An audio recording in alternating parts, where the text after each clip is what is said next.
ಕಟ್ಟಡ ನಿರ್ಮಾಣದಲ್ಲಿ ಫೌಂಡೇಶನ್ ಕೆಲಸ ಬಹಳ ಜಟಿಲವಾದದ್ದು ಮತ್ತು ಕಷ್ಟಕರವಾದದ್ದು. ಯಾಕೆಂದರೆ ಒಂದು ಕಟ್ಟಡದ ಮಾರ್ಕಿಂಗನ್ನು ನಾವು ಮಾಡ್ಕೊಳ್ಬೇಕಾದ್ರೆ ಅದನ್ನು ಮೊದಲು ಭೌತಿಕವಾಗಿ ಕಲ್ಪಿಸಿಕೊಳ್ಬೇಕಾಗುತ್ತದೆ. ತದನಂತರ ಯಥಾವತ್ತು ಭೂಮಿಯ ಮೇಲೆ ಈ ಒಂದು ಪ್ಲಾನ್ ಅನ್ನು ನಾವು ಅನುಷ್ಠಾನಕ್ಕೆ ತರಬೇಕಾಗುತ್ತದೆ. ಯಾವುದೇ ಜಾಗವಾಗಿರಲಿ ರೈಟ್ ಆ್ಯಂಗಲ್ನ ಸೆಟ್ ಮಾಡೋದು ಬಹಳ ಮುಖ್ಯವಾಗಿರುತ್ತದೆ.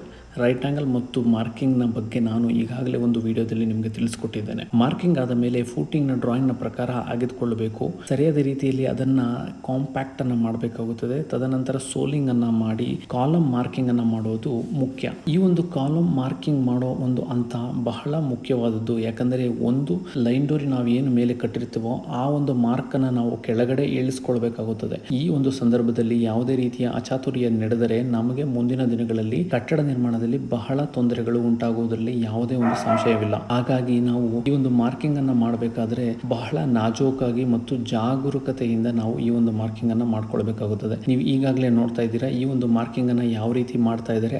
ಹಂತವಾಗಿ ಮೇಲಿಂದ ನಾವು ಟ್ಯಾಂಜೆಂಟಲಿ ಈ ಒಂದು ತೂಗುಂಡಿನ ದಾರವನ್ನ ಈ ಒಂದು ನೂಲ್ ದಾರಕ್ಕೆ ಟಚ್ ಮಾಡಿ ಒಂದು ಮಾರ್ಕ್ ಅನ್ನ ಮಾಡ್ಕೊಳ್ಬೇಕು. ಆ ಒಂದು ಮಾರ್ಕ್ ನ ಅನುಗುಣವಾಗಿ ನಾವು ನೇರ ಗೆರೆಗಳನ್ನ ಹಾಕೊಂಡು ಆ ಒಂದು ಕಾಲಮ್ನ ಸೈಜ್ ಅಗಲ ಉದ್ದದ ಒಂದು ಆಧಾರದ ಮೇಲೆ ನೀವು ಕಾಲಮ್ ಮಾರ್ಕಿಂಗ್ ಅನ್ನು ಮಾಡ್ಕೊಬೇಕಾಗುತ್ತದೆ. ಇದರಲ್ಲಿ ನೀವು ಮುಖ್ಯವಾಗಿ ಗಮನಿಸಬೇಕಾಗಿರ್ತಕ್ಕಂಥದ್ದು ಕಾಲಮ್ನ ಓರಿಯೆಂಟೇಷನ್. ಯಾಕಂದ್ರೆ ನಿಮ್ಮ ಒಂದು ಪ್ಲಾನ್ಗೆ ಅನುಗುಣವಾಗಿ ಕಾಲಮ್ನ ಓರಿಯೆಂಟೇಷನ್ ಯಾವ ರೀತಿ ಇದೆ ಮತ್ತೆ ಅದರ ಸೈಜ್ ಏನು ಬರ್ತಾ ಇದೆ, ಈ ಒಂದು ಅಂಶಗಳನ್ನು ನೀವು ಸರಿಯಾದ ರೀತಿಯಲ್ಲಿ ಪರಿಶೀಲಿಸಿಕೊಳ್ಳಬೇಕಾಗುತ್ತದೆ.